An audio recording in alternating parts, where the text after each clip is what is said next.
Recorded in the Annals of Celestial Conflict. Recap: Tales of Hurting Gods, chapter 1141-1145, opens not with fanfare, but with a shadow sweeping over the countless armies of celestial heavens. 4 heavenly teachers halt their legions, uneasy beneath the shifting skies where flying ships crowd the heavens. In the murky depths below, the Son of Heavenly Yin senses a trap, the great void folding upon itself, revealing a layer of Youdu that no mortal map could chart. And then he sees it, a 3-headed, 6-armed, 9-eyed infant rising from darkness, a devil god in chubby form, whose mischievous cry masks a power that unsettles even the most seasoned divine warriors. Qin Fengqing moves with a mix of childlike clumsiness and preternatural skill, dodging flaming yellow springs and slashing with the inherited sword paths of legends past. In this delicate dance of light and shadow, he leads his unwitting pursuers straight into the peril of his Youdu, teasing both fate and the armies of heaven. As laughter and awe ripple through the ranks, the question hangs heavy: who truly commands the great void? And what horrors or wonders await those who dare to follow this little earth count into the paramita void? Picture this: an army of gods and devils, tens of thousands strong, advancing under the banner of celestial heavens, ready to crush carefree village and sweep through the paramita void.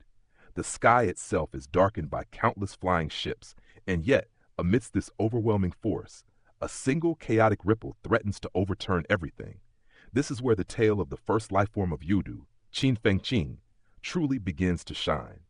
The armies of celestial heavens, led by the 4 great heavenly teachers and their respective emperors, are no ordinary troops. Divine guards, celestial navies, and dragon might converge in a display of overwhelming martial power. From an outsider's view, victory seems inevitable. But this is Youdu, a realm built from the very chaos of the great void, and its newborn emperor is no ordinary infant. Qin Fengqing rises from the darkness, a chubby, almost comical figure with 3 heads, 6 arms, and 9 eyes. The spectacle is so absurd that even seasoned goddesses can't suppress laughter. And yet, beneath this innocent exterior lies a force that rattles even the Son of Heavenly Yin. Here, we see the first lesson of the Great Void: appearances can be deadly deceptive. This baby is no mere child. Though his cultivation realm aligns with the celestial river, comparable to the divine bridge realm, his potential dwarfs traditional measurement. He embodies a unique fusion, the devilish essence of Youdu intertwined with a nascent godly will.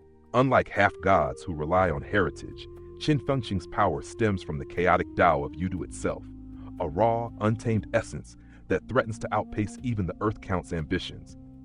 His presence alone transforms the battlefield, bending space-time and drawing entire armies into his domain without them realizing it. The narrative cleverly highlights his duality, naive in demeanor, yet terrifying in capability.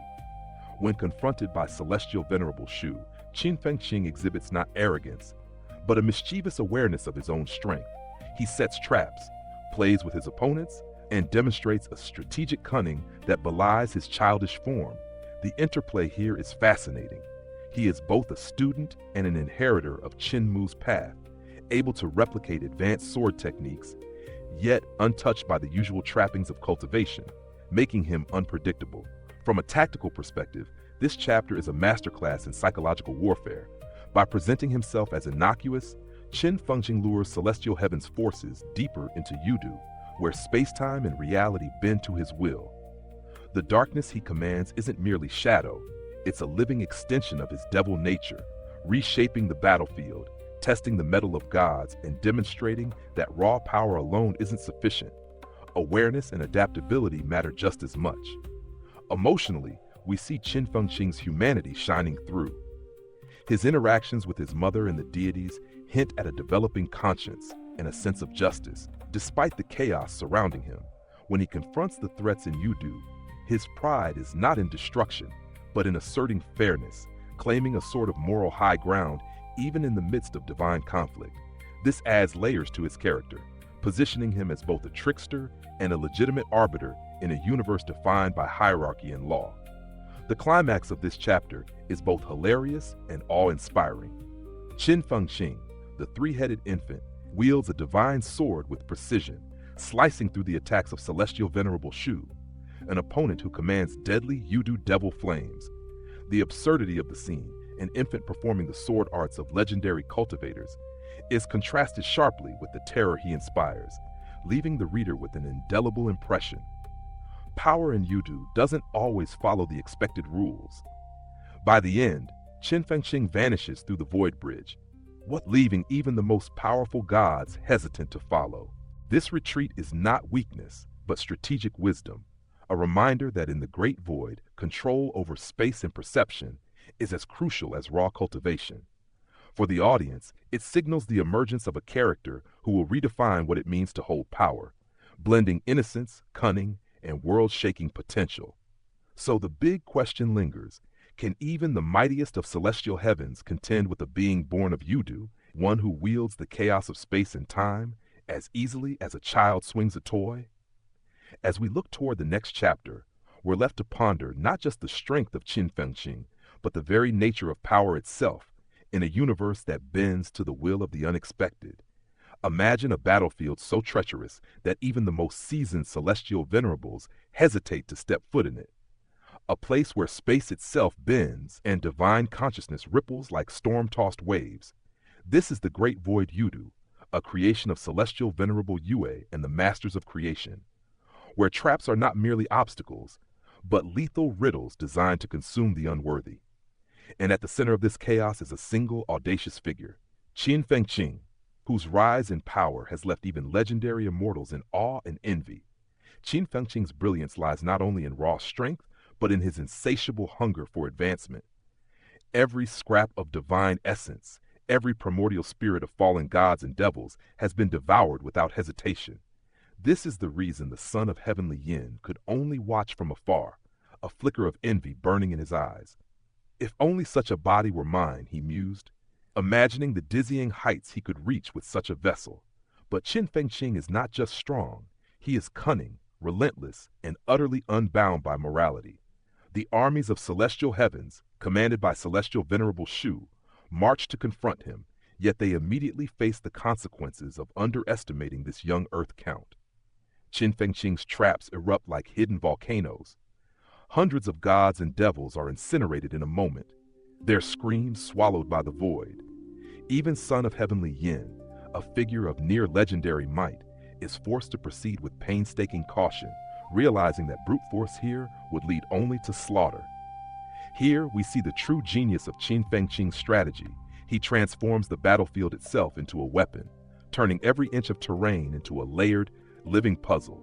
His great void Youdu is not merely a stronghold, it is an extension of his will and his Tao comprehension, a reflection of how a cultivator can manipulate space, traps, and perception to create overwhelming advantage. Son of Heavenly Yin's frustration is almost palpable. The chaos isn't just physical, it's mental. Every step forward demands vigilance, every miscalculation a potential death sentence. And yet, even amidst carnage and cunning, Qin Fengqing reveals his youthful mischief. He laughs quietly to himself, savoring the trap's effectiveness and the chaos he sows. This isn't malevolence, it's confidence born from mastery, a calculated audacity that distinguishes a prodigy from a mere genius. The chapter's repeated refrain, surnamed Qin, not a single good person, underscores the audacity and roguish brilliance of his clan, a lineage defined by ingenuity, audacity, and a willingness to transcend conventional morality for survival and growth. Beyond the battlefield, the narrative expands to reveal the secrets behind celestial heavens itself. The back of this legendary domain, once hidden, is now exposed, revealing mountains forged from divine metal, ancient runes dripping with blood, and seals crafted from the essence of gods long past. For Qin Mu, witnessing this is both awe-inspiring and terrifying. The potential consequences of unsealing ancestral court are catastrophic. Void beasts, remnants of ancient cosmic power, lie in wait, and their release could consume the heavens themselves. Yet in danger, there is opportunity. Qin Mu's laughter, unexpected amidst the tension, signals a pivotal mindset in cultivation narratives. Where others see peril, a true cultivator sees possibility. He recognizes that these openings, dangerous as they are, can be seized to reshape fate itself. This duality, where risk becomes leverage, is a hallmark of great strategists in wuxia and xianxia tales. and it positions Qin Mu as a character willing to step into the eye of the storm to alter the course of history. As he approaches the southern heavenly gate, interactions with celestial venerables, Xiao, Yan, and Qiang hint at the intricate politics and alliances at play. Each movement, each decision, is laden with layers of intent and consequence. The stage is set for monumental shifts: the unsealing of ancient powers, the navigation of deadly traps, and the strategic gambits of gods and mortals alike. The narrative tension isn't just about who survives, it's about who understands the true currents of destiny and can ride them to ascendancy. So, as Qin Fengqing's laughter echoes through the labyrinthine halls of Great Void Youdu, and Qin Mu steps boldly into the unfolding chaos, we are reminded, in the world of gods, devils, and immortal legacies, power is not just measured in might, but in vision, cunning, and the audacity to turn danger into opportunity. Who will claim the next decisive move? And what price will be paid for tampering with the very seals that hold back the ancient, slumbering might of the cosmos? Imagine a world where the heavens themselves tremble, and even the most exalted celestial venerables must weigh their ambitions against the fate of countless lives. Our story opens aboard the Nine Dragons' treasured carriage, a vessel as legendary as the beings it carries. Qin Mu, ever the audacious cultivator, finds himself sandwiched between the beauty and the wrath of two ancient celestial emperor concubines, celestial venerables Qiang and Yan. Their presence alone commands respect. But even more, their subtle glances and the quiet power in their poise reveal centuries of celestial politics and personal agendas. Qin Mu's gaze flits nervously, not at the imposing forms of his companions, but at the small, deceptively innocent white cat nestled in Yan's arms. This isn't just a pet. It is a symbol of power, a focus of Tao, and a reminder that even the smallest presence in the celestial heavens can shift the balance of fate. Here we glimpse a classic Xianxia motif, power cloaked in subtlety, where appearances deceive and intentions are never fully revealed. As the carriage cuts through the celestial mists, Qin Mu breaks the tension with a bold proposal. He suggests an equal sharing of the benefits of ancestral court. But his reasoning isn't just greed. He is pragmatic. He knows his fighting strength is limited compared to the titans around him, yet his value lies in strategy, insight, and the essential role he plays in accessing ancestral court secrets. This moment is crucial. It underscores a recurring theme in tales of herding gods. Cultivation isn't only about raw power, it's also about positioning, alliances, and knowing your worth in the grand scheme of the heavens. The dialogue that follows is more than politeness, it's a chess game played with words. Celestial Venerable Shao reminds everyone of the apocalyptic consequences should ancestral court seal be broken. Yan's icy indifference contrasts sharply with human concerns, highlighting the tension between divine detachment and mortal responsibility. Qiang, ever the enigma, balances curiosity and caution, reminding us that even immortal beings have personal desires, rivalries, and humor. Here, the narrative doesn't just advance the plot. It reveals the philosophy and psychology behind immortal politics. Qin Mu's commentary on realms and cultivation is another layer of the story's depth.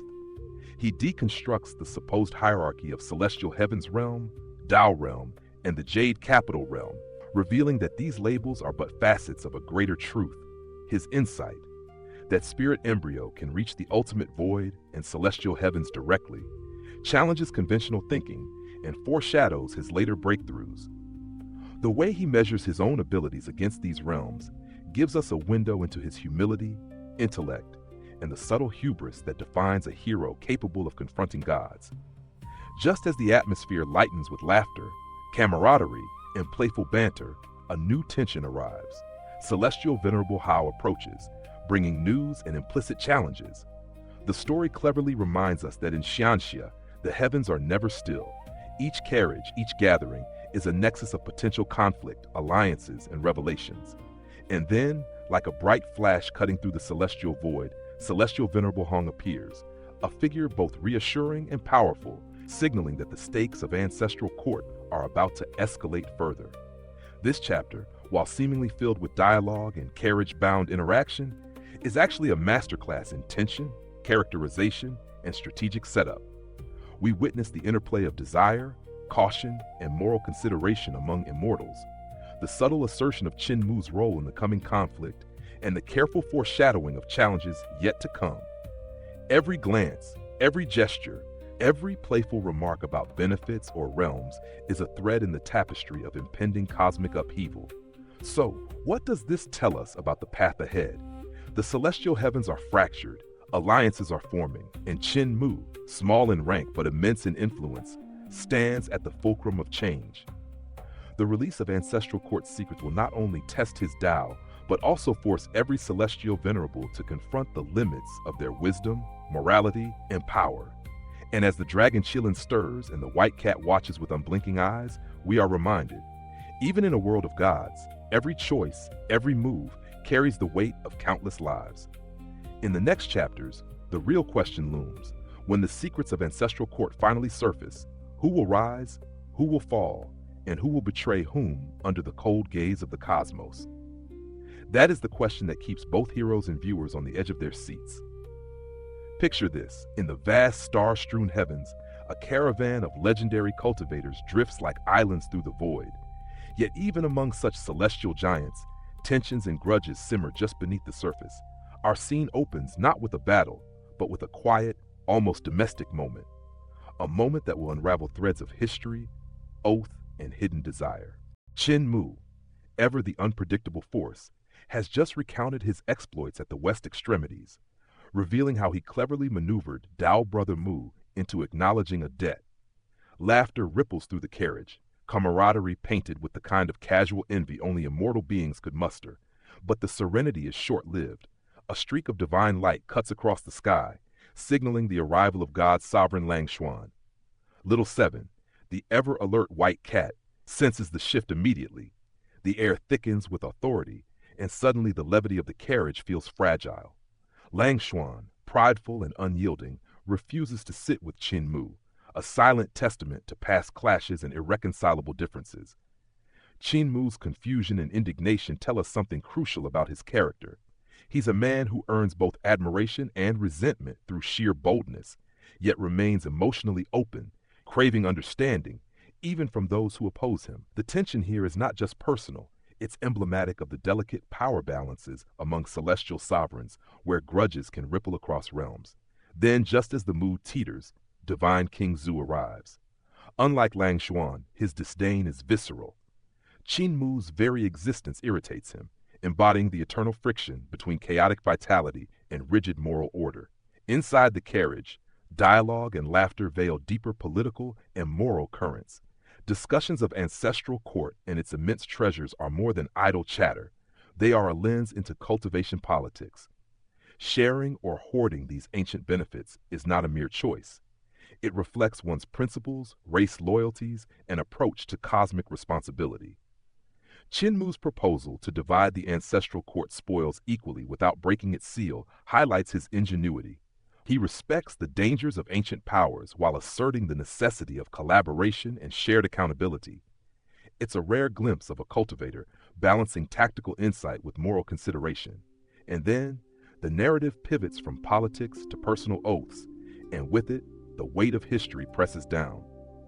Qin Mu retrieves the tiny Earth Count, rousing the dozing celestial entity, who holds the fabled Book of Oaths. Here, the story reveals a masterstroke of narrative layering. These oaths are not just agreements. They are psychic imprints of loyalty, brotherhood, and the inevitability of fate. Qin Mu's heart trembles as he revisits vows made with fallen and missing brothers, and he realizes the depth of his past entanglements. The oaths pull at him, not as distant memories, but as active forces shaping present decisions. And then, the tension becomes almost comedic, yet charged with underlying fear. Qin Mu's glances at Heavenly Lady Qiang, whose past flirtations with him were manipulations of both body and mind, cause his internal turmoil to explode.